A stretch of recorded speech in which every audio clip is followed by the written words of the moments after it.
A lot of you been waiting on this one, waiting on the news, waiting on the reaction, waiting on this Twitter Spaces for this, I guess we'll call event, this happening that is out there.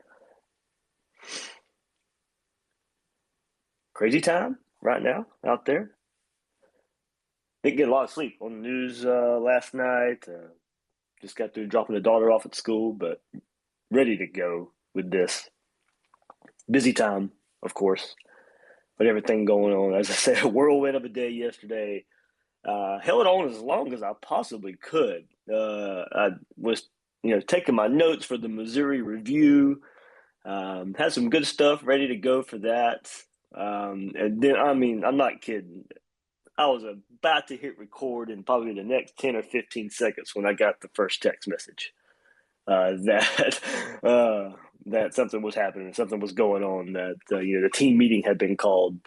It also had been told like around 11. I mean, that's one reason I held off around 11:30. I was going through my text messages yesterday, and around 11:30, I had gotten, "Hey, Dan Mullen's car is not at the stadium like it is every Sunday."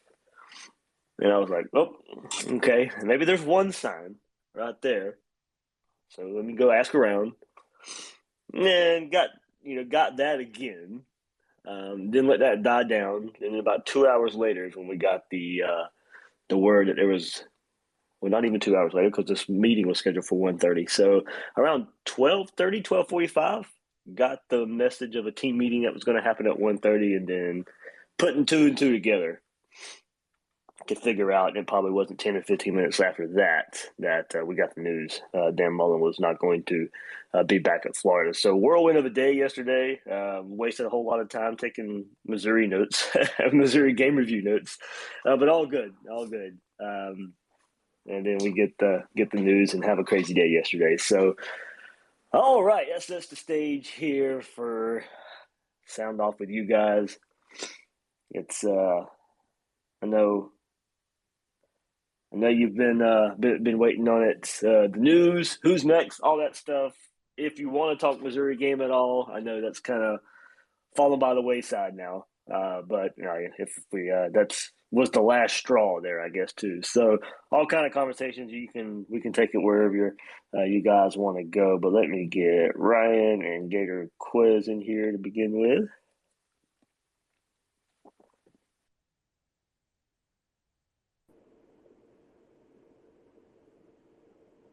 Hey, good morning, Dave. Good morning. Never a dull moment, huh? It fits more than ever right now.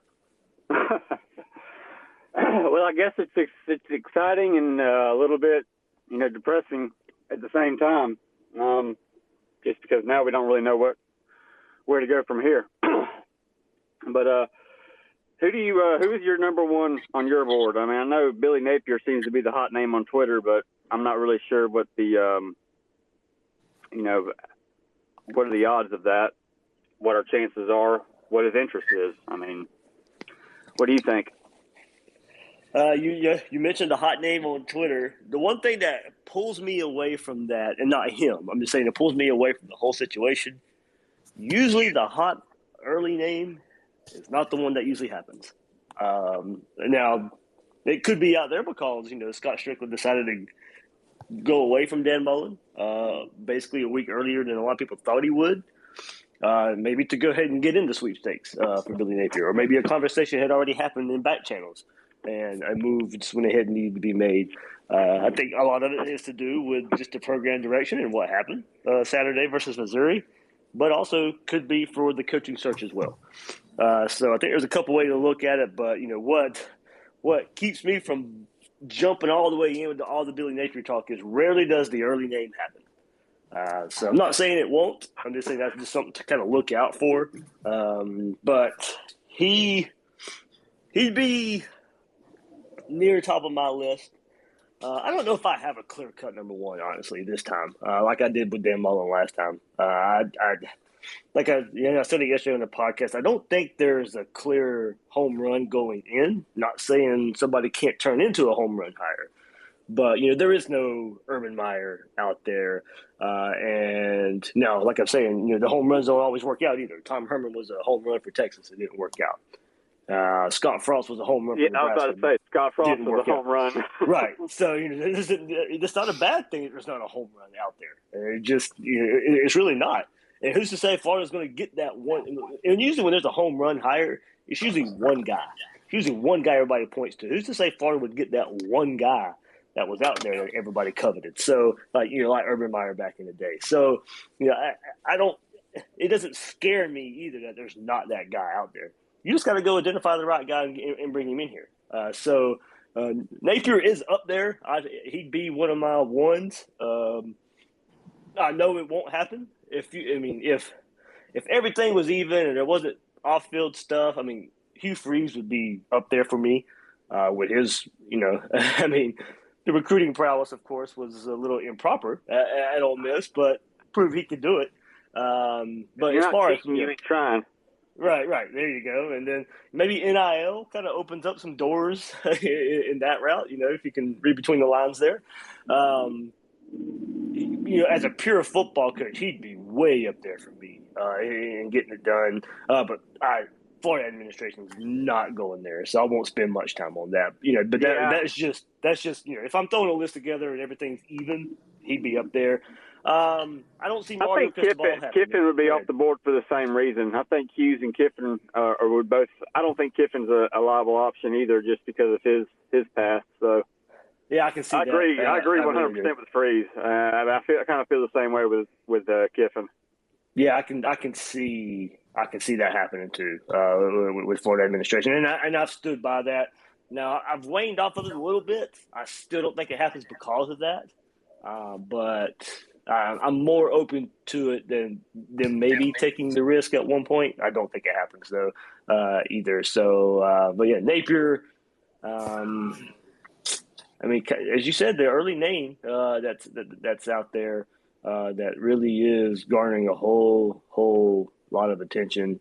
You heard Mike Bianchi over the weekend say Bob Stoops might be interested there. We'll see if Florida decides to go that route. I really hope that is not the case. Nothing against Bob Stoops, but you're looking at maybe a 2-year hire, and is he really, really, really ready to get back into the recruiting game? Yep. I kind of view that as the Mac Brown situation, up in North Carolina, kind of similar. He's really old, and I have a mutual connection there to Bob Stoops, and this is before Florida now, so I'm not even trying to take it there. Was told that the only way he'd get into coaching, the thought was NFL, and because of he doesn't really want to recruit, doesn't like So would something have to change there if he came along or something like that? That would be the worry there as well for me is getting back into that recruiting mindset that it takes. In the Big 12, you can build, and you don't have to be as serious about recruiting. You still have to take it serious, and Bob Stoops was. They had some really good classes there, but with Kirby and Nick and Jimbo in the SEC, you have to take it serious. Yeah, I just don't know if Bob Stoops would be 100% committed, and plus it doesn't seem like a long-term fix. Right. I can see that. So, well, all right, Dave, that's all I got. I'll let somebody else jump in here. I appreciate your time. All right, sounds good. Thanks, man. Hey, Quiz. Hey, good morning, Dave. How's it going, buddy? Good, man. How are you? Good. We got an interesting Sunday for sure. I'm sure all Gator Nation was up in arms and kind of even the Strickland apologized for ruining people's Sundays. I was going to be busy talking Florida football anyway, so it didn't really matter. Yeah, but I'm sure he probably should apologize to my wife a little bit. So, we can go that way. I was gonna say you were probably ready to do Missouri and stuff, and then Will Miles on Monday today hit it on Tuesday. But two things I just want to touch base on and kind of get everybody's opinion. We're talking about all these options for coaching and stuff like that, and Strickland was very evasive when it came to the new buyer thing. So are we going to the point where is Strickland even going to be the person hiring? Because at this point, he might be gone. Yeah, I think he'll be around for it. I think he is on thin ice right now with everything going on. I kind of expected that. This was more a football press conference when it's all said and done. But I think it's right for people to take advantage because he's kind of dodged the Neubauer women's basketball situation. So I figured it was going to come up at some point just because that was the rare opportunity that a lot of people have gotten to talk to Scott Strickland. So as you said, it was brought up, kind of shoved to the side a bit, and I think he can right now hide behind, hey, this is a football deal right now. But no, I do think Strickland will be very instrumental in making this hire. Good to hear. Good to hear. I mean, not good to hear as far as the news because honestly, I'm done with Strickland. I don't think I think it was a lazy hire in regards to Mullen, but he was my first choice as it was yours, Dave. I wanted him even before McElwain got hired. After Muschamp got fired, I was screaming for Mullen because of his offensive mind, and I just didn't know he was so bad at recruiting, so bad with his ego and stubbornness and things like that, and loyalty. But for me, I was truly apathetic after first and goal, a Missouri 2-yard line that you don't put Pearson. So I don't feel very confident playing, having Greg Knox as our interim because clearly he doesn't know how to use the run game properly. So, it is what it is against FSU, and we have to hope the players do want to go out there and win for the seniors. Go out there and leave your legacy. At least don't let FSU be the champion of the state. Because every Miami fan is going for us. Miami fans are pulling for us because God forbid FSU wins and hey, we're 6-6, but we beat both Florida schools. So FSU has an opportunity to, and Mike Norvell has an opportunity to do something Dan Mullen didn't do early in his tenure, and that's take advantage of both schools being down. 100%. So not granted, he's not winning double-digit games, but he's going to be around.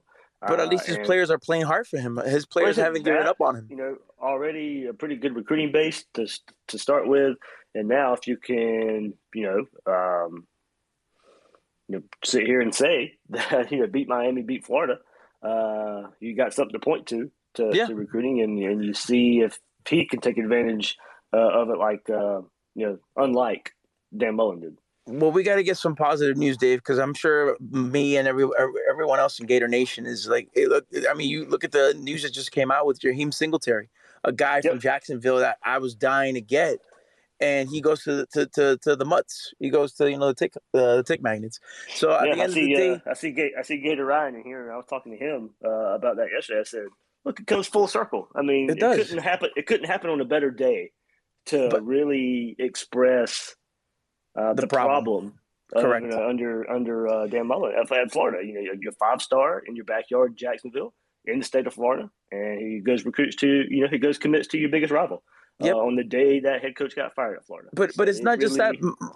My biggest point, Dave, and you said it constantly, it's not that what George is doing, because everybody likes to say, what George is doing.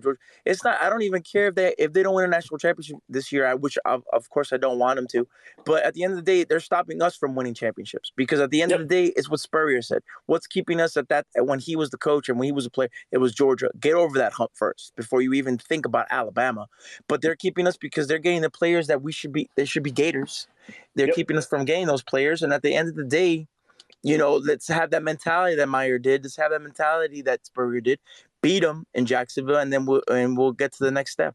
That was my last ending thought. Yep. All right. Thanks, man. Thank you, Dave. Have a great weekend. Thank you, guys. Go Gators. Go Gators. All right. Let's see. Coach Pierre in here. Carrie.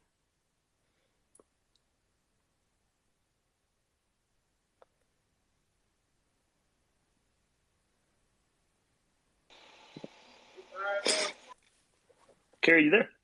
Oh, that was your mic there. Yep. Oh, Dave, good morning, man. Go Gators. Good morning, man. Go Gators. Lou Silver, Lane Kiffin, and then that what the name is out there in Oklahoma, Lincoln Ride.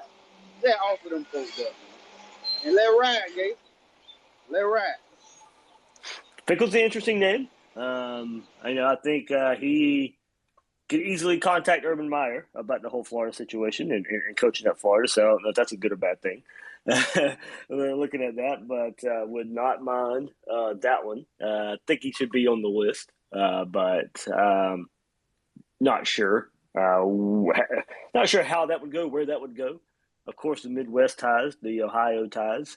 That does not necessarily preclude you from not getting the Florida job. I hate going back to Urban Meyer, but it is the best example. You don't have to have Southeast ties to come and recruit like a behemoth at Florida. If you're a recruiter, recruiters recruit. Everybody knows I say that there. So that's a way to look at it there. I don't see Lincoln Riley leaving Oklahoma. I don't know why he would. For one. It would he'd be a great pull. Don't get me wrong, but it would show a lot of power if he could do that. Don't see that one. Don't see that one happening though. So, but yeah, I wouldn't be against it at all. Of course, one of the best ones out there. I know he probably would get slammed for not winning the big one at Oklahoma, but I think it'd be a little bit different at Florida. Oh, yeah, we just need to go after a top 10 coach. I don't think we need to waste our time on them up there. They just going to be experiences and projects. It's a lot easier said than done, though, man. It's not. Yeah.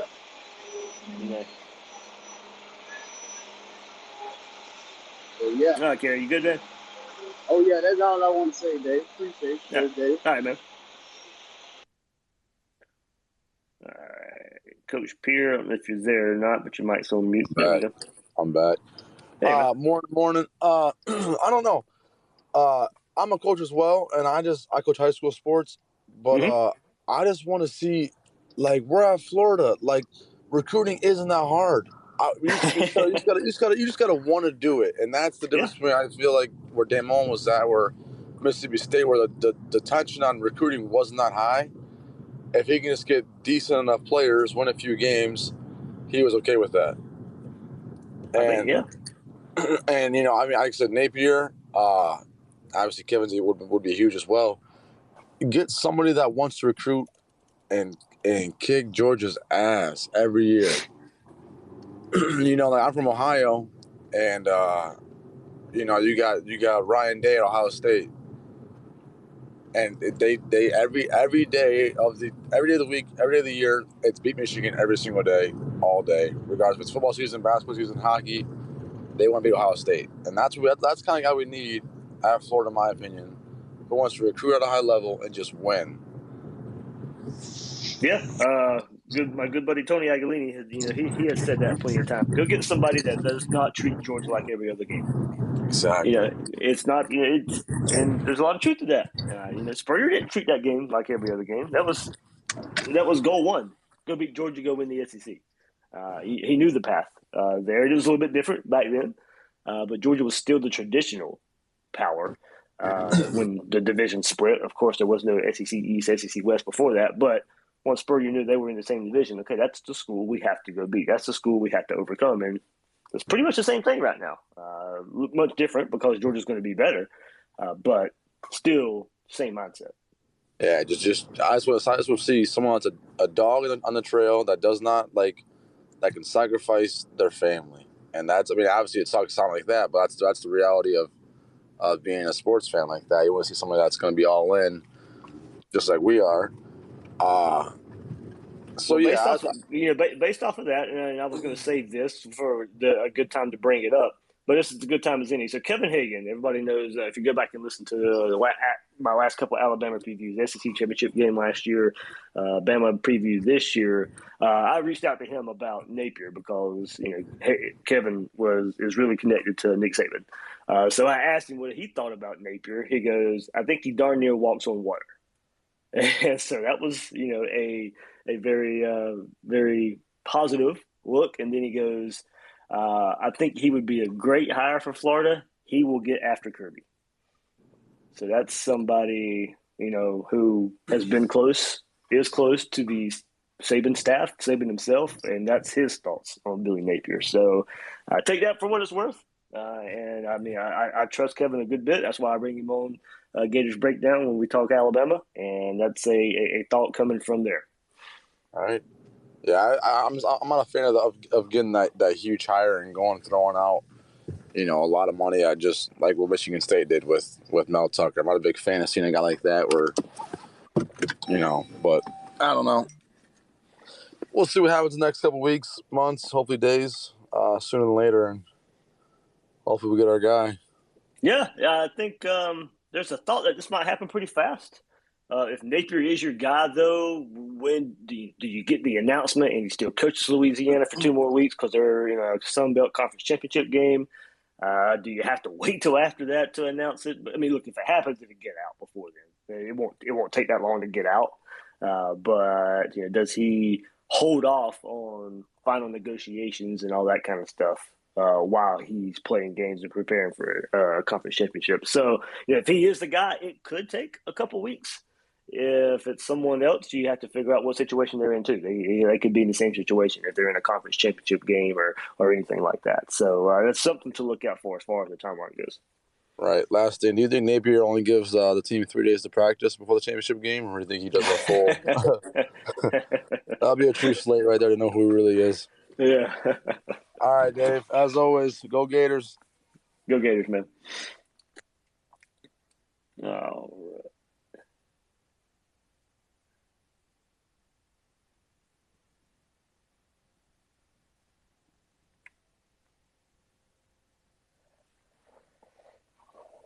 All right. Who we got here now? See a Ragin Cajun. You in here? Podcast. Good morning, Dave. How are you? Hey, good, man. How about you? Doing fine. Enjoying your talk here. Just wanted to maybe add a little bit to your conversation from our side of things. If you heard anything or whatever, I'm not sure, but yeah, I've been able to hear a bit. I would say this: I know that there's interest from the Napier camp. I know that for a fact. I can't say much on it, but I know Napier's interested in your job. For your listeners, you're going to hear Baton Rouge media try to push the Napier to LSU narrative. It's not true. There is not interest from Napier to Baton Rouge. So if you guys get into it with some of those Tiger fans over there, just know they're delusional on multiple levels. I'm sure you guys are very familiar with that. But from our perspective, we think that Napier to Florida is a perfect fit, knowing the man for the last 4 years. I think his culture, the way that he builds culture and programs, and the way that he treats his people and his players, I think that it would be a home run for Florida. I think it's a home run for Napier. And to be quite honest, it's a home run for us because not very often does a guy like Napier have the chops from Dabo, from Saban, come down to a smaller school like us, build a Sun Belt powerhouse, and then jump to an SEC job, a perennial power SEC job. So we think it's great for all parties involved, and we hope it happens, and we'll be watching. Well, that's good to hear, man. Great. Thanks for hopping in. So, no, it's do you think for the whole LSU side of it, could it be some of the behind the scenes stuff that goes on at LSU that we've all heard about that doesn't really get put out in the public a whole lot because the media does seem to do a pretty good job of burying a lot of the issues at LSU? Could that be a reason why, or is just is there no interest from the LSU side, or is it just more on the Napier side not being interested in LSU?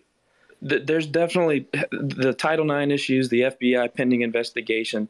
It's worse than even the state media here know. I mean, the depths are pretty substantial. If you know Billy at all, he is a character guy.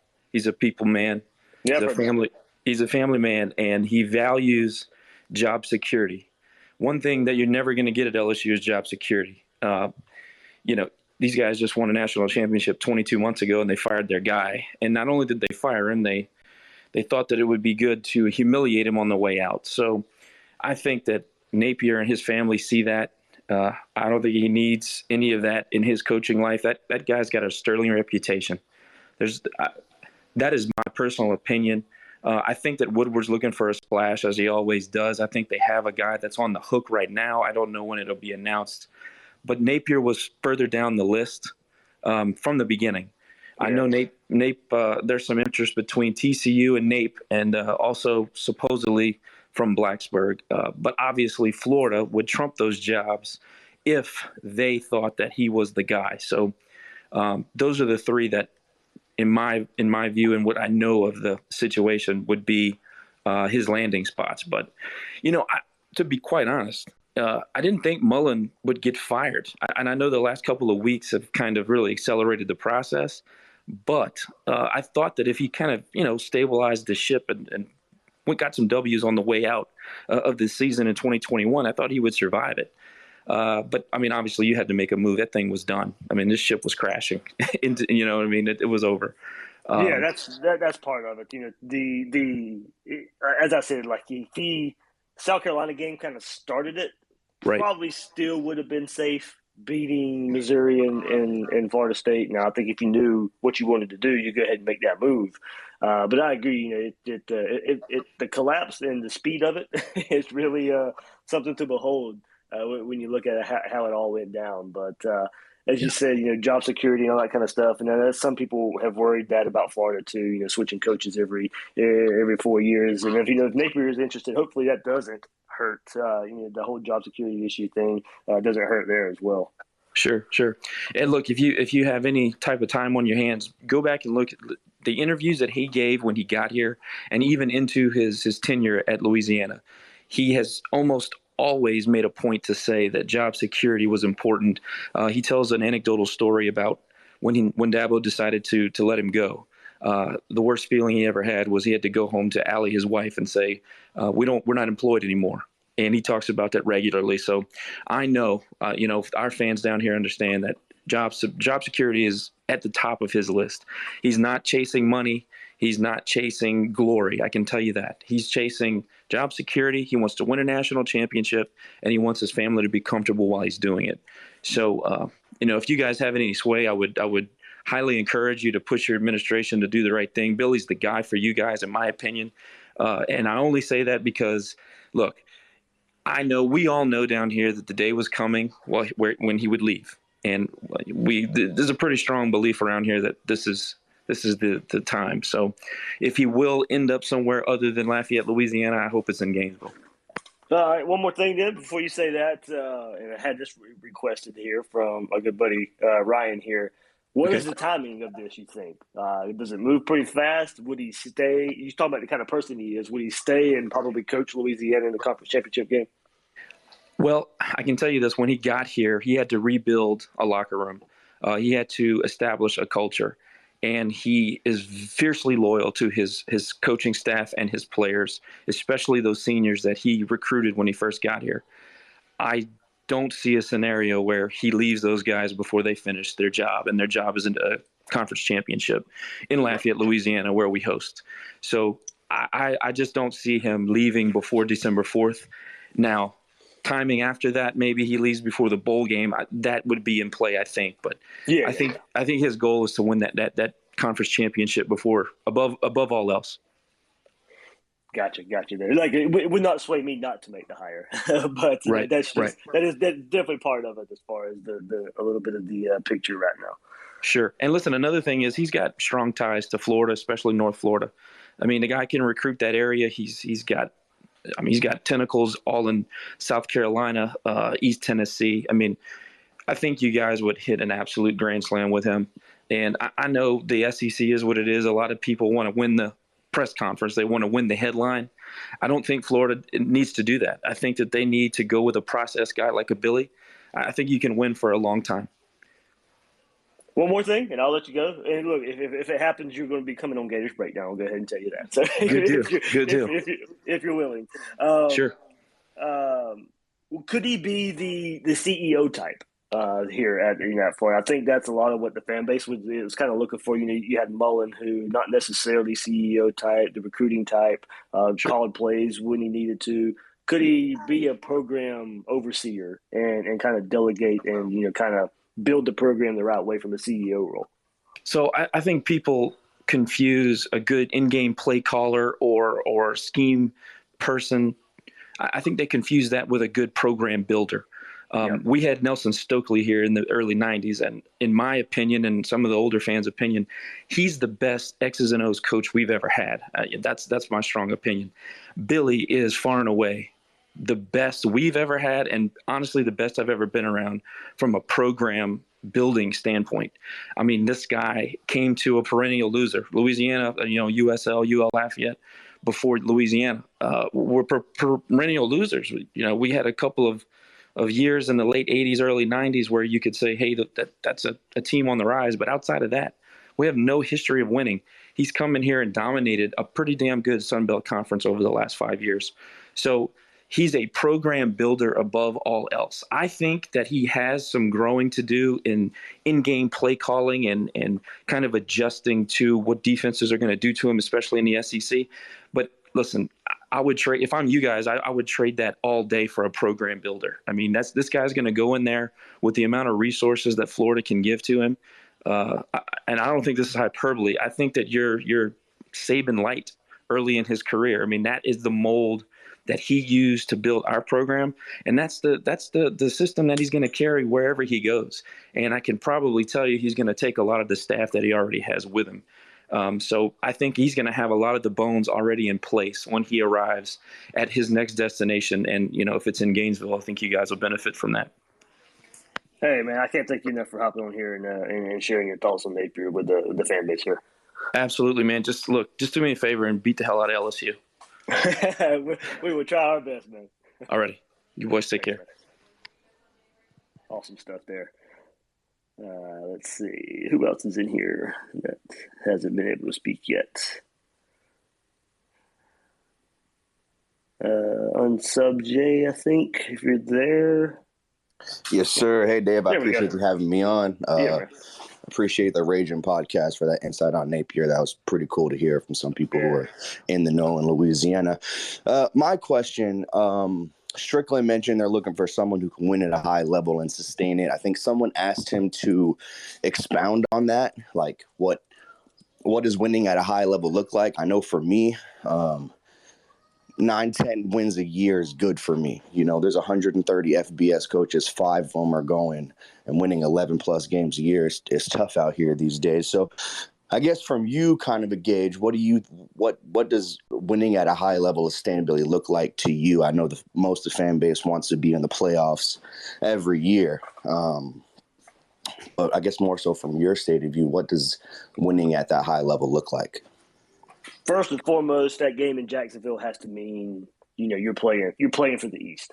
Every year you go – because that game's late enough in the season where that game should be for the marbles, for the SEC East marbles. So you at least got to get to that point. You should not go into Jacksonville with not a chance. To me, it starts right there. So beat Georgia. That's always going to be high on my list.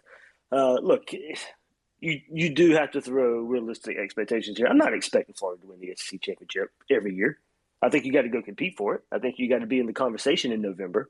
That lets me know you'll build the program the right way. You're in position to go get that win. So you have to be in the conversation late October, early November, and extend that. You have to have the chance to build on that every year. You shouldn't have no chance when you get to Jacksonville and play Georgia. You should be in Atlanta at least once every 3 years. And now, granted, that will change every now and then, but for the grand scheme of things, big picture, you have to be in Atlanta once every 2 or 3 years. You just have to. Lets me know the program's in the right situation. That right there takes care of itself. If you're in Atlanta, you're in the conversation. You're in the conversation if you're in Atlanta. And I'm going to say you don't have to be there every year. I know that. It's hard to do that. But you at least got to have the I think, confidence in going into every season, thinking that is the possibility and a realistic possibility. Great, yeah. And then I guess not necessarily win-loss record. I'm not going to sit here and say. I mean, if you want to go win-loss number, Florida should be 9-10 wins every year. That's really what it should be. Yeah. And then my next question is, I guess not really so a question, it's more so a statement, is I hope, with Strickland saying they're going to put all the resources behind the next guys, I want to be up there with the Alabamas competing. I want to be up there with the Georgias competing, but it's hard to compete when, our recruiting budget is almost $2 million behind them. I read a note that said from 2015, 2018, Alabama increased their recruiting budget by like 120%. In that same time frame, Georgia increased theirs by like 300%. And UF increased theirs by about 65% in that same time frame. So, yeah, if we're going to compete with the big boys in recruiting, we got to up that recruiting budget and really nail this thing down. But, hey, man, thanks for having me on. I really appreciate it. Love what you guys are doing over there. And, keep it up. Go Gators. Thanks, man. Go Gators. All right, let's see. I know some of you have been waiting for a while. Let's see, Jeremy here.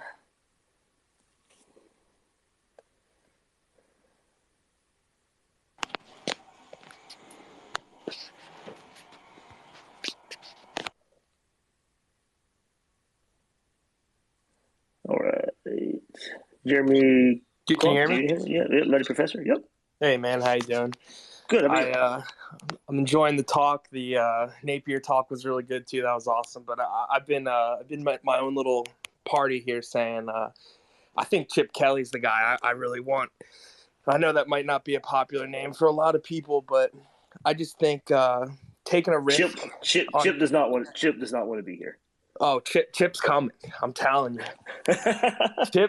Chip Kelly loves his money. He wanted Florida when they hired Mullen. I don't know if you remember all that. Chip wanted Florida. He says he didn't. Oh. He did not, quote unquote, want to be the mayor of Gainesville. I think Chip Kelly's coming to Florida. This is my prediction. It's going to be one of those behind the scenes, out of nowhere Chip Kelly hires. That's all I got. Okay. Thanks for having me on. All right, thanks, man. All right, let's see. Tyler, I think you're in here now. Hey, Dave, can you hear me? Yep, loud and clear. Hey, I just wanted to get your take on this. Yesterday, watching Scott Strickland's presser, hearing everybody ask him the questions, he kept saying that he wanted somebody to come in and embrace the resources that UF has and, compete on the recruiting ground. And it just seemed to me like I've been wondering this whole time about Florida getting out recruited. Is it the administration not willing to give Mullen the resources, or is it Mullen not asking for the resources, or him being offered the resources and not using them? And it seems like that press conference kind of summed it up. It seemed like Strickland, made it clear that he was willing to do whatever it took to compete in recruiting, and maybe Dan just said, you know what, I'm not going to do it, and that's what the nail in the coffin was. That's what it kind of seemed to me. The fundraising of Scott Strickland, that's what he's best known for. It really does come into play here. That's, he brought the money there. I mean, staff was getting paid well. Facilities are coming on the way. But, I think through time, we learned Dan Mullen's approach in recruiting was not the best. Now, was he willing to change? Were some things going to be willing to change in if he was going to stay for the long haul after this year? I don't know. Heard some things where he was still going to try and do it his way, or there would be a realization and things needed to change. But it does look like through meetings and with Strickland that it did not look like they could, I think, now come to an agreement on the direction of this program. And I do think that weighs heavy on the things that you just explained there, or that you kind of noticed in Scott Strickland's press conference. So I don't think there'll be a stone unturned in this coaching search. I don't think money will be an issue there as far as going out and getting the guy. Now, once the guy is in, is the money still there, and bringing and using all the resources that Florida has coming to that. I know the recruiting budget is a big topic that's out there. It's thrown out a good bit that's out there. And then some people, question, well, Florida's got their own private jet. Those numbers are skewed a bit. Either way, it could still be a bit higher. There could still be some more help in that area. So I think whoever it is, I've always said everybody needs to be on the same page, from all the way from the top all the way down to the bottom. Everybody needs to be on the same page. Everybody needs to be moving in the same direction. And there needs to be a clear understanding of what the expectations are. And I think as long as those things happen, no matter who the hire is, I think Florida will will benefit from it. But everybody has to be on the same page.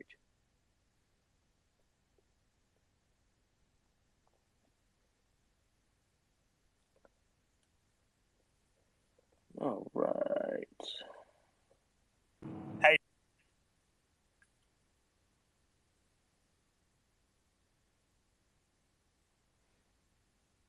There's a lot of you. I'm trying to get through here, but Yo. Hey, Stink. What's going on, buddy? How you doing, man? Hey, man, everything was going well till you said he can bring in. He got the entire staff coming. He can bring one or two of them now. He can leave the rest of them there. You don't need it. You don't have that already. Not trying to be Ragin Cajun in the East. Yeah, I don't know enough about the staff there to speak on that. I think you do want some experience. I understand SEC, a couple, bring some of them, yeah. But SEC experience. Some maybe Florida experience. That shouldn't be a prerequisite by any means. But I'd love to see a former Gator, one or two on staff if it makes sense. Somebody like Robert Gillespie or somebody like that. I think could really fit in and make a positive difference on this team. But no sake of going to get a Gator just for the sake of doing so. Just say you got a Gator on staff. Yeah, that moving your staff with you didn't help Mullen, didn't help Scott Frost. I mean, I understand you like people around you that but this is Florida, man. You got to recruit, bro. Yeah, man. All right, thank you. Go back to who you want, man? Say that again? Who do you want? I think I see Kiffin in your name a little bit. Oh yeah, man. I've been wanting Kiffin since Urban Meyer left. So that's my guy. I know it's a long shot, but that's my guy. All right. Thanks, man. Crunch time, you there? Let's see, I think. Hey, morning, Dave. How you doing? Good, man. How about you? Busy weekend. Just got off a conference call. Hey, guys, I would pump the brakes on that Billy Napier. I know him from his time at Alabama. A very good coach, but is he ready to step up and take that kind of pressure that the Florida head coach is going to be under? So from what I gathered from Strickland, the guy I would go after if I'm Florida is Mark Stoops. Mark Stoops, Kentucky. He's beaten Florida twice. He knows the state of Florida, being a defensive coordinator at Florida State. Got a lot of ties down there. Home run, maybe not, but a guy that would definitely rebuild the program there at Florida, absolutely. Lane Kiffin's going to Miami. I think he'd choose Florida over Miami. But I don't think Florida goes that route. Mark Stoops is an interesting name. Would he leave Kentucky for Florida? I think the ceiling is higher at Florida than is Kentucky. I don't think that surprises anybody. I know what he's done at Kentucky, and 2-2 the last 4 years would raise some people's eyebrows at that. But we know, the ceiling's much higher there at Florida. He could win bigger at Florida. I think he's hit his ceiling at Kentucky. I don't think that's going much further than it already has. It'd be an interesting hire. An in-conference hire, and I don't think I'd hate it. I would have to talk myself into a lot of things there. I'm not sure, if it's just a safe hire and it takes Florida to where Florida needs to be and where it's to go. But yeah, I could talk myself into it. And Dave, I would say one final thing. He's done a better job at Kentucky than I think Dan would have done with those same resources at Kentucky. Built a great offensive line there at Kentucky. Team plays really well, and they're not going to make the same mental mistakes that you've seen over the past few years. I would love to hire, if I'm a Florida fan, if they announce Mark Stoops in the next couple of weeks, would absolutely love that. I hear you. Thanks, Chris, Tom. Have a good one. You too, man. All right, let me see. There's a lot of you in here. I'm trying to keep up with it all. Thing is, I don't really know what anybody requests. It doesn't give me an order. So,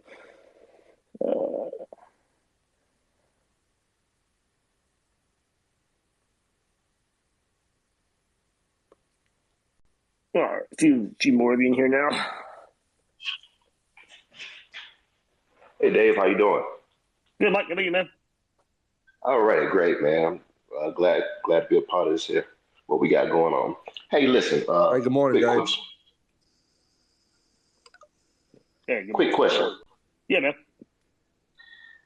How fast do you think a hire has to be made before it's so it can affect recruiting? Do we need a guy right away so we can have a better recruiting class, or do we take our time searching? I mean, does that have a negative effect on recruiting this class, or what do you think about that?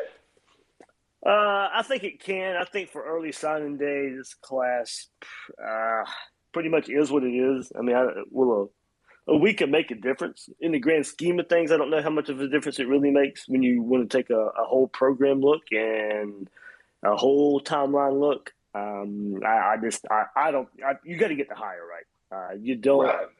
Right. That's the number one priority. If it takes a couple of weeks, then so be it. This class is going to be mostly a wash anyway. Can it be a little better if you bring a guy in a week earlier than maybe projecting? Look, right now, I think the extent of it, you're looking at a couple weeks. You're looking at, probably going into conference championship week, probably knowing who it is, but that guy's still coaching that weekend if it's somebody from a conference championship team. And so I think you're still probably a couple weeks away at the extent of it. But do you make a hire in the next couple of days? And I still don't think that changes this class really all that much. You've got to get the hire right. It's more about it's more about the 2023, 2024, 2025 classes, honestly, at this point. At this point in time, I agree with you. I appreciate you, man. Thanks for taking my question. Thanks, man.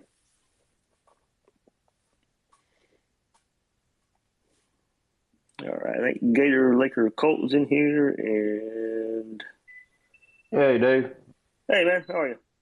Hey, what's going on, man? Hey, I'm feeling pretty good this morning, man. I'm glad Mullen's gone. Hate to see somebody get fired, but I'm glad Mullen's gone. He just wasn't a good fit, I don't think. And I'm ready for Billy Napier to come in. I know the guy said pump your brakes on that, but if he already wants to come, and clearly Florida's reached out, like, it seemed like it's almost a done deal. You got to sound it out, and I'm ready for him to get here.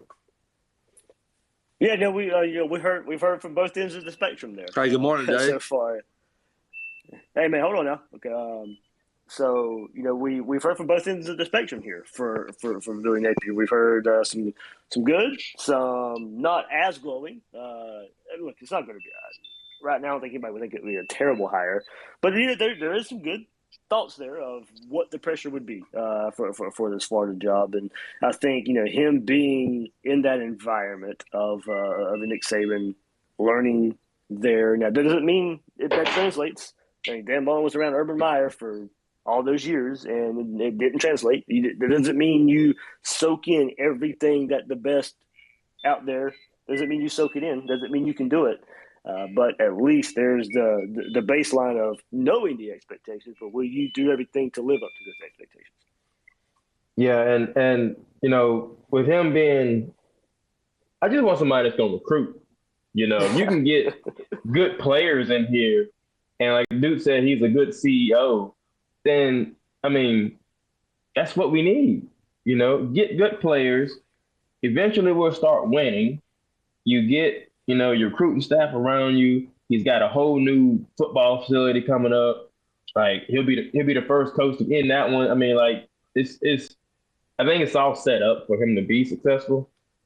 For the team to be successful under him, just as long as he recruits. It's simple as that. Just get good players. I mean, some of the 3-stars turn out to be all right, but when you go, you have somebody committed, it's not sustainable. Right. You need those big time players. You need some of those cats from IMG. You need a lot more of those cats from South Florida, the American Heritage and all them. Like, you need good players. And then he has ties in the state of Louisiana. He can get good players out of there too, So I think it's set up for him to have success. Yeah, I'd like to know if that Louisiana pipeline would translate. I mean, Florida's had some some success there in recent years. Yeah, but a little, not enough. But also, he's not recruiting a lot of the same players LSU is. No, So I'm not sure that pipeline would necessarily carry over. Now, he's probably got a reputation with the high school coaches there, and would probably start turning some heads. But as of right now, he's not recruiting the same players LSU is. So that would be a way to look at the possible Louisiana pipeline. But it wouldn't be a heavy pipeline, but maybe you could, there's some good players, a lot of good players that come from that area. I mean, if we go from, once every couple years, one good player every couple years to like 2 or 3 good players every year or so. I mean, that's an improvement for me. Yeah, whoever it is, I mean, the prerequisite is you got to recruit the state of Florida better. Definitely, I mean, that's numero uno. That is the top of the line. You have to do that first. Yeah, I got a question for you, Dave. Have you watched any Louisiana games, highlights, or anything like that this year? No, I've had their game on, maybe on a tablet or something off to the side if that's an only game on or something like that. But as far as a deep dive or really looking into it, not really. It's covering Florida. Is a job in and of itself, and keeping an eye on the SEC teams as well out there, and then whatever big game is on as well. So I haven't watched the whole. I mean, I've watched the conference championship games they've played in the last couple of years in the Napier, and some of the games when they've played Georgia Southern and all that stuff, but not. Because I haven't even watched that. How do they look? I haven't even watched any of those. I mean, they're a good coach team. I mean, honestly, just seeing pure results. I mean, just going out there and looking at it. And I know not with the way he's recruited there, it's just probably I think what I've heard kind of talking around or asking around and looking around is maybe in some dogfights he necessarily shouldn't be still with that talent, but I mean it's hard to judge. I mean, yeah, he might have the best talent in the Sun Belt, but still in the grand scheme of things, what does that mean? Right, still against the other teams in the Sun Belt. So, granted that they've never recruited as well as they have since he got there. It's been he has raised up. I think he's had the best class in the Sun Belt. I think I saw this, and I could be wrong. I'll admit it.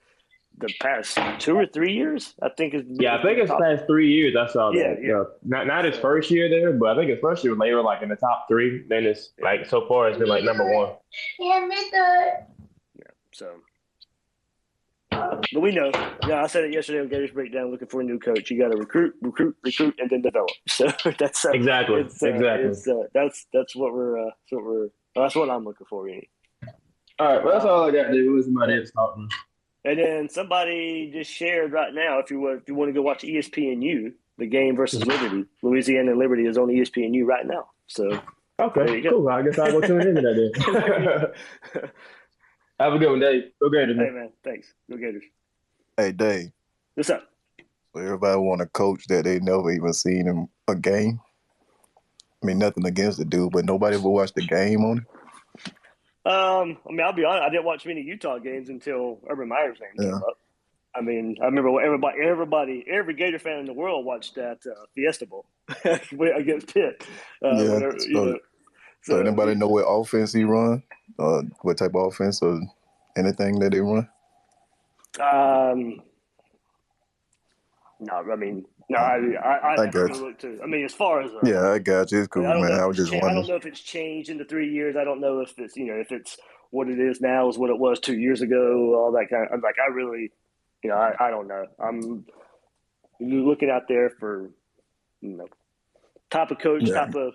I think that's what a lot of people are bringing up, that CEO role. I don't necessarily even know if scheme even matters at this point. Ultimately, it will once a hire is made, whoever it is. Gotcha. All right. Going back on me. All right, man. All right.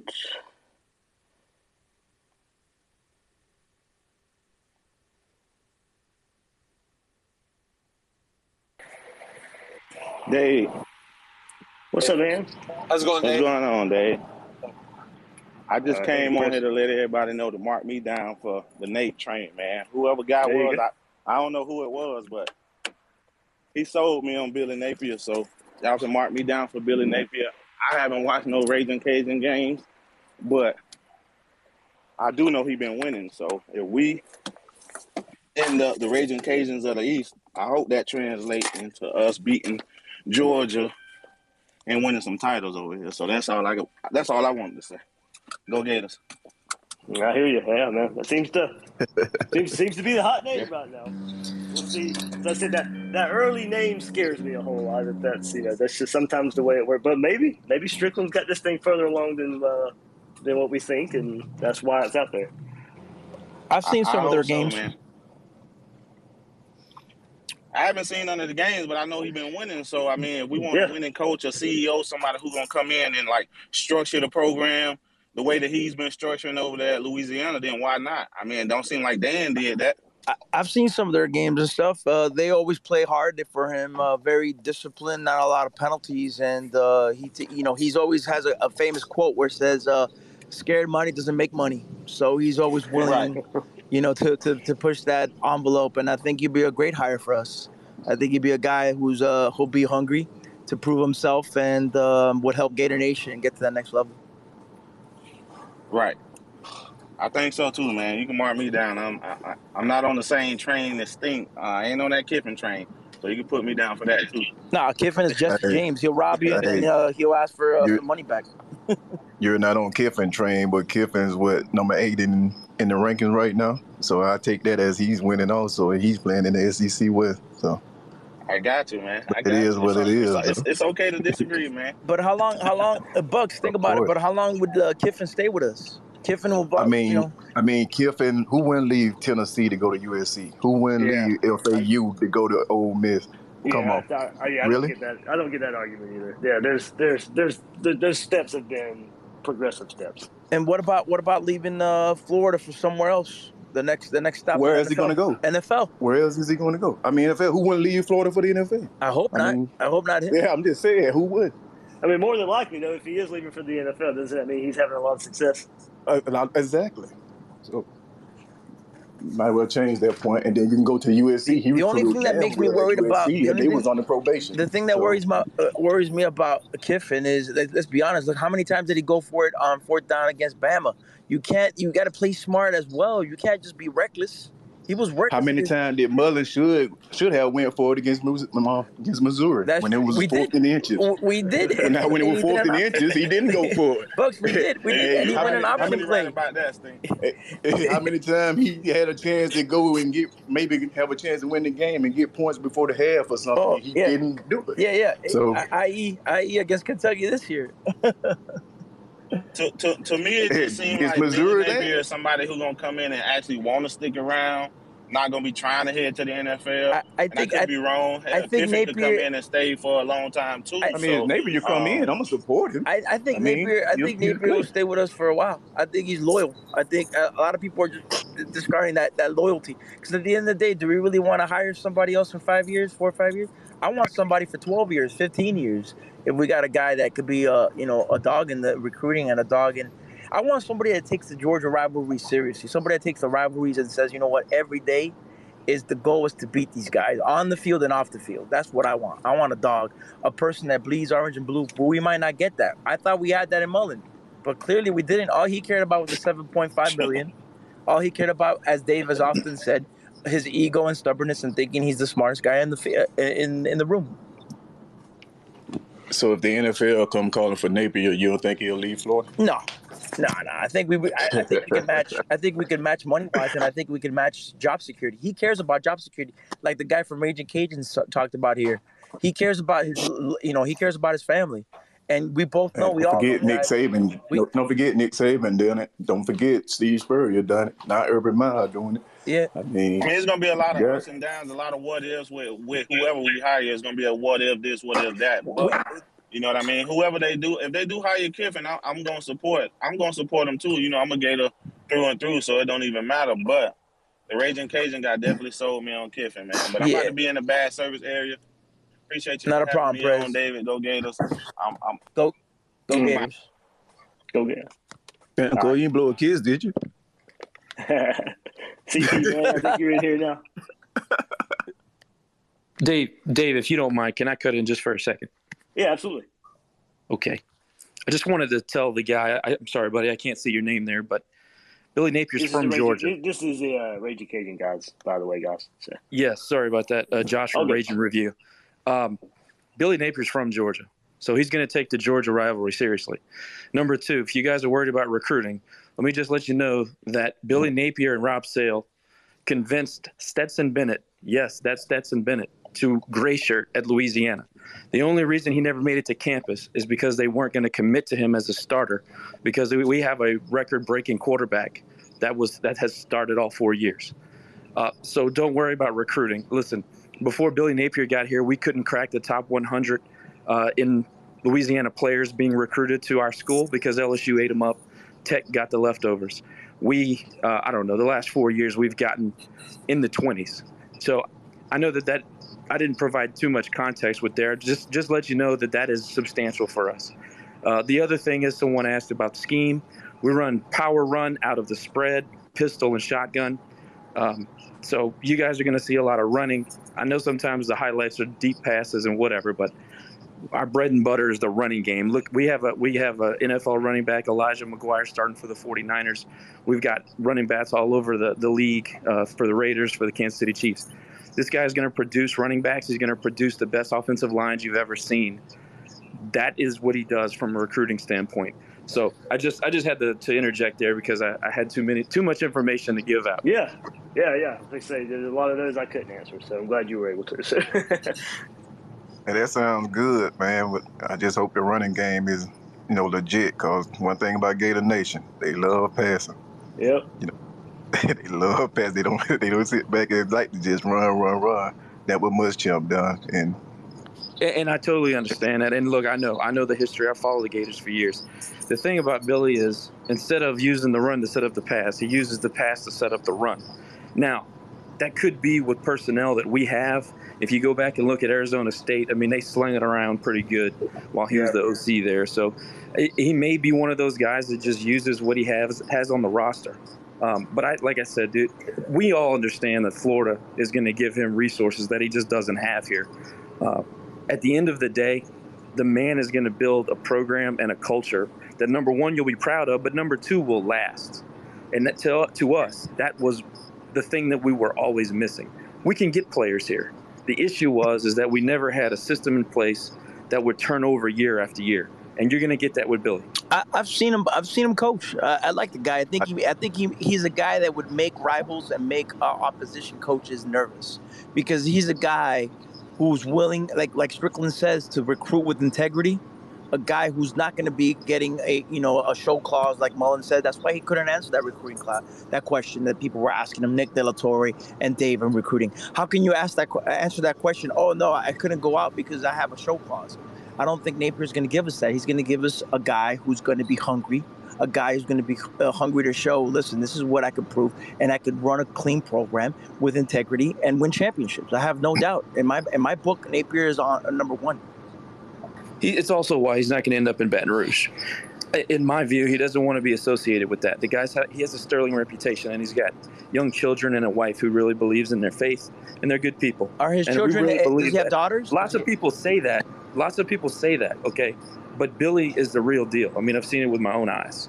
So, no, I think you guys are fine. Also, on the point that you made about Saban earlier, one of you guys made, Billy has said he wants to compete at the highest level, and that means Saban. He wants to compete against Saban. And I understand, look, sometimes you don't realize the smoke you're about to get when you ask for it. I understand that. But he's young, he's hungry, he's feisty, he's a competitor. All the things that make SEC football great, in my view. My goal is just to make sure that us as Gator fans and Gator Nation just give him enough time. The question is, would Napier have enough time by us? I want him to give him at least, 3-4 years.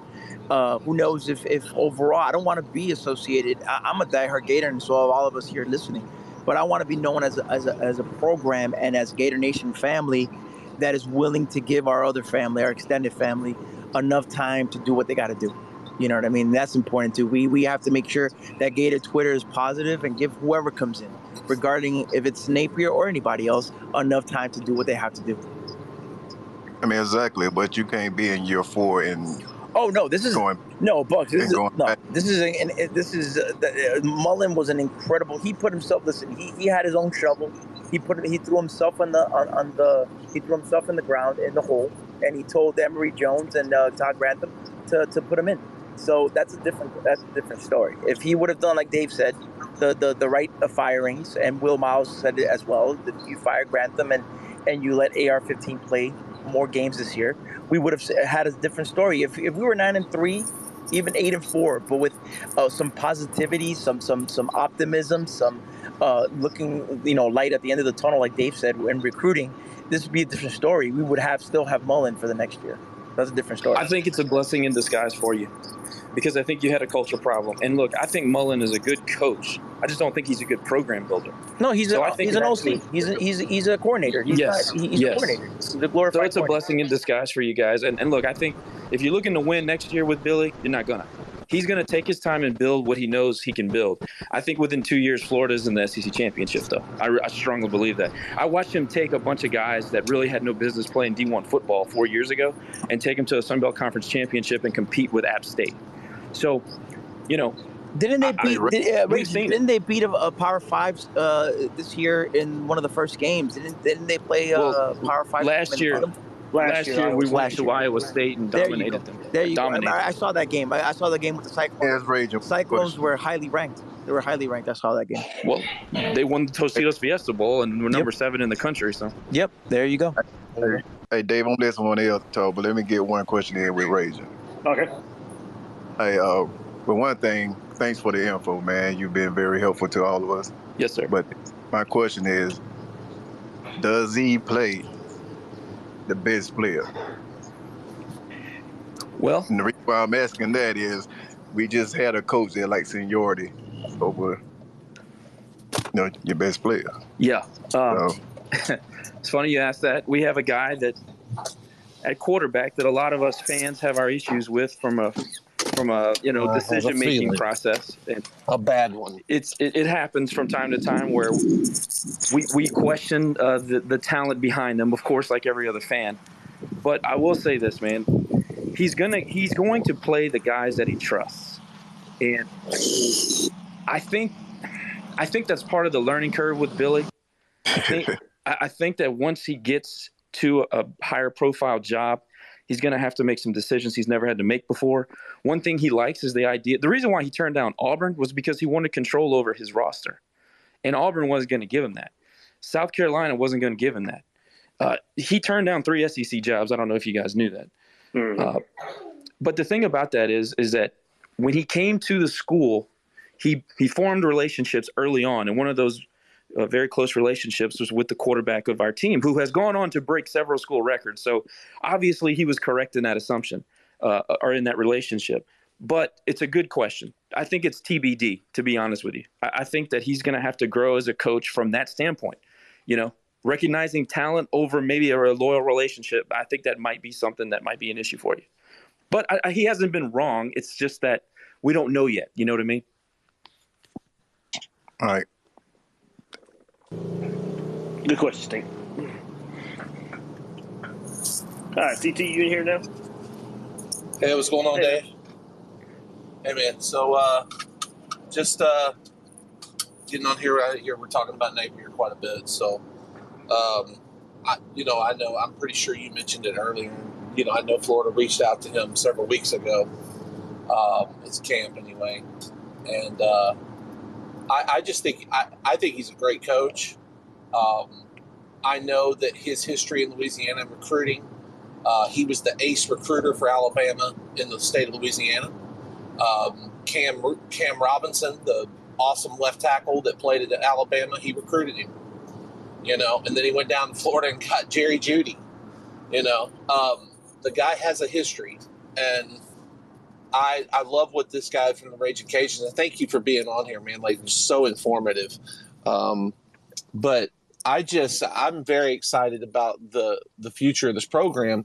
I will say this, I'm against the Kiffin idea only because, not that he's not a good coach, it's that it's almost right now he's in kind of that Mullen phase that Mullen was at Florida a few years ago, where he's winning with other people's talent. But if you look at his recruiting classes, he's not building on that. I mean, currently right now they got, well, I don't know about now, but he did have a lower ranked class than Mullen did this year. I mean, so that's telling me he's not really building off of what he's done. And that's a concern, because it's almost like you're getting another Mullen, except maybe a slightly better recruiter. And, probably about on the same par as a play caller. Man, who will go to Mississippi and play for real, though? What's that? Who wants to go to Mississippi and play ball? Well, I don't know. Freeze proved you can. Yeah, he was. That's why he got fired, man. Yeah, you have to throw the. Throw the improper recruiting in there a little bit. Yeah, I hear you. But I just, I don't know. Like Kiffin, I can't trust him. For me personally, I just can't trust him. If I were in charge, the first calls I would make is to Napier and Fickle. I think Lou Fickle is a proven recruiter. You go look at his list, and it's about as good, if maybe not a little bit better, than the kids that Napier pulled. When he was at Ohio State. So, I don't know. I was going to ask the Ragin Cajun. I'm sorry, I don't know your name. I apologize. It was Josh, I believe. Josh. Yeah, it's Josh from Ragin Review. So you guys ask away. Oh, thank you, Josh. Yeah. The question I had for you is Napier a guy that when recruits come on the campus, that he's going to push for their commit? Is he really aggressive when it comes to getting the top players on the campus and then pushing for their commit? Because I know for a fact Mullen didn't do that at all. He didn't want to do that. They wanted the kid to feel comfortable and all this stuff. And meanwhile, Kirby's over there and Saban's over there, and they're pushing hard for these commits. I mean, it's a sales.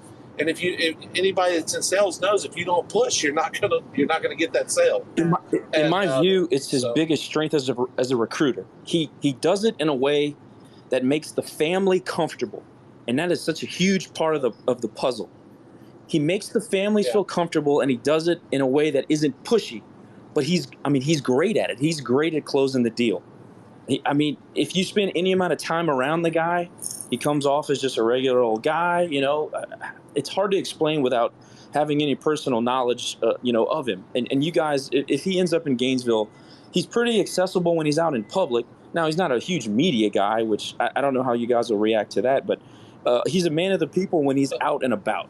So he has a way about him that makes you feel comfortable. And that's kind of the legendary thing around the program, is that he does a great job in the living room, kind of like Saban did. That was always the deal with Saban, is he'd go in there and talk to Mama, make Mama feel great about the program, and that was a great thing about Saban. And Billy has kind of taken part of that from his time in Tuscaloosa. I assume that's Josh, let me extend that. Let me extend that right quick. Does he eat, sleep? Does he eat, sleep, breathe recruiting? Well, I can tell you, he eats, sleeps ball. This guy is a football freak. He loves football. It's his life. Well, outside of his family, obviously. Yeah. But I can't answer that specific to recruiting, but I know that he's just a football junkie. And everybody he hires is a football junkie. That is another thing that's kind of pretty legendary around here is, Patrick Toney's our defensive coordinator. It's not uncommon for him to be in his office 18 hours a day, and that's not hyperbole. My wife knows his wife. So I speak from experience on that. He hires guys that want to be at the football field. And to me, that's another undervalued thing in college coaching these days. A lot of guys want the hype and they want the spotlight, but they don't want to dig into the books and they don't want to watch film. We don't have that issue at Louisiana. Yeah, because I've seen articles out there that builds his staff in the same way, or tries to mimic the Saban model and like staff numbers and how they attack game plans. And for sure. And Dave, I'll tell you this. We're on the third year of losing multiple assistants. This guy has rebuilt his staff 3 years in a row, and I think this year we replaced 8 coaches. Now think about that at a small school with limited resources, still winning 10 games in a row, 3 years consecutively, while rebuilding a staff all 3 of those years. To me, that's the most impressive thing about Billy Napier to me. Well, I have a question. Let me ask you this about the NIL, man. I'll get it right now. So the NIL, how do you think he'll approach that? Because, we have the Gator Collective that's out there, and they're beating the bushes to get this thing rolling for Florida when it comes to the NIL. Sure. How do you think he'll approach that? And how do you think? Do you think an organization like the Gator Collective will really prosper under him? Because it feels like to me he understands the business of college football has completely changed. And with that, Dan Mullen did not adjust to that. He did not adjust to that, nor did I don't think he really wanted to. Sure. But it seems like to me in my research of Napier, and I've been researching him for several weeks now, it seems like to me he gets that part of it. He understands the changing landscape of college football, and he's willing to adapt to that as he goes along. So what do you think about that? Now, listen, I have limited knowledge about the collective. I can only speak to our experience. When Billy got here, he instituted a few things that prepare the players for life after football, because obviously you guys know only a small amount of the guys that actually show up to campus are going on to play professionally. So I can never remember the damn guy's name, but we hired this branding guy who does some he has collegiate contracts with it must be half of FBS. I want to say his last name is Dorsey, Jeremy Dorsey, maybe. I always forget. Regardless, he has this guy come in and he brings his team in, and it shows the players, teaches them how to brand themselves. Not necessarily as a football player, but as a person. If you want to go into graphic design, this is how you brand yourself. If you want to go into real estate, commercial real estate, investment banking, he teaches you how, and his team teaches these players how to market themselves and promote themselves as a brand in and of themselves. So that was a big thing. I love that. He also instituted a suit policy. Everywhere we go, we wear suits. That was a first here. Old school. It's very old school. It was new to the Sun Belt. It's been new to us. I think the players appreciate that. We actually have a specific donor group that pays for tailored, nice suits. I think each player gets 2 suits for job interviews, for public appearances, whatever. He's been very pro NIL. We've had people come in on the financial side to coach these guys on how to see and understand a good opportunity versus a bad opportunity. I know that they have communications in-house when someone is approached with an NIL deal so that it benefits the players and the brand, meaning the Ragin' Cajun brand. They're very astute when it comes to the business side of the player, the person that is the player, rather than only marketing the player. And I appreciate that. A lot of us around here appreciate that. And I think at a place like Florida, where you're going to have, in some situations, you're going to have 7-figure opportunities for some of these guys. I think that they'll benefit greatly from programs like that Billy has instituted. And it came from Billy. This is his brainchild that we've kind of turned into, a little bit of a structured deal now after almost 2 years of NIL. It took some time to get off the ground. Obviously, you're going to have some growing pains and some bugs, but I think it's rolling here now. And not a single time have we had some improper stuff go on that we know about, and we're pretty knowledgeable on the program. Nothing that I can tell you that was, embarrassing for a player or the program. I think they've done a great job kind of navigating these uncharted waters. So, well, the one thing that he has, or whoever the coach is, they have a built-in advantage that nobody's talked about really publicly, is the Gator Collective. The Gator Collective is already there in place. Eddie Rojas, who's on here listening, he has done a phenomenal job. And I think that is a big sell to somebody like Billy. You say, hey man, we already got the Gator Collective right here to help assist in that NIL, deal. Sure. So I think that's something else that's not really being talked about. I think really should be. I agree. Thank you, Josh. I appreciate it, man. For sure. Hey, go Gators, y'all. All right. Here we go. Good stuff.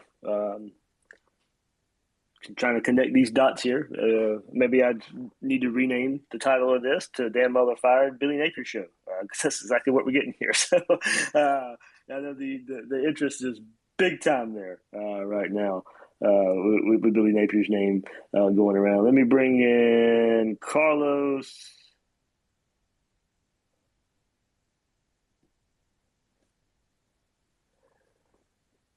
Morning, Dave. What's up, Carlos? How you doing, man? I'm doing well, man. Can't complain. I've been listening most of the morning here. Yep. And all right, you asked for a while back for the young talent, a young coach that's hungry, that's going to get out there and get the job done. I've listened to a lot of people this morning. If you recall, you and I had this conversation, and I had brought up Billy's name a while ago. I brought up Billy's and I brought up Dave's name. For the simple fact, I have a cousin that goes to UL. He raves about Billy Napier and the culture that he has over there at University of Louisiana Lafayette. Josh is only speaking the truth. I'm not trying to co-sign off on the dude, but he's telling the truth about Billy Napier. And the fact that he could come over here to UF, bring that mindset to recruit, build a culture, the CEO type that we've all been needing and wanting.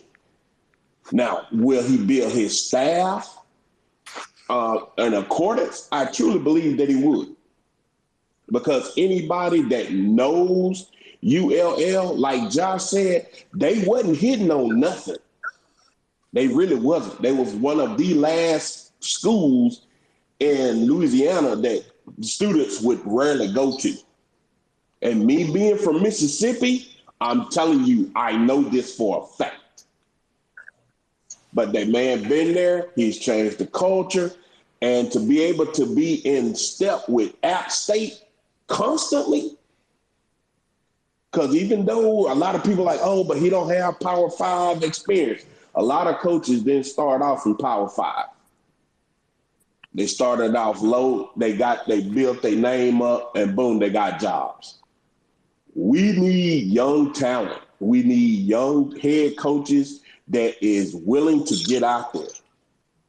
Get out there and take it to Kirby. Let's just keep it real. Like my boy said, he's from the Cartersville area.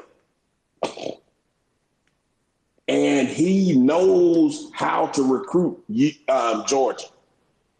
He knows how to recruit. So why not give him a chance? And like someone else said on the on the space today, we got to look long term. I get the Lane Kiffin hire, but how long is that gonna last? I heard the Bob Stoops yesterday. I'm like, how long is that gonna last? At least with Billy, you got an idea, because he turned down a lot of other programs that came calling at his door.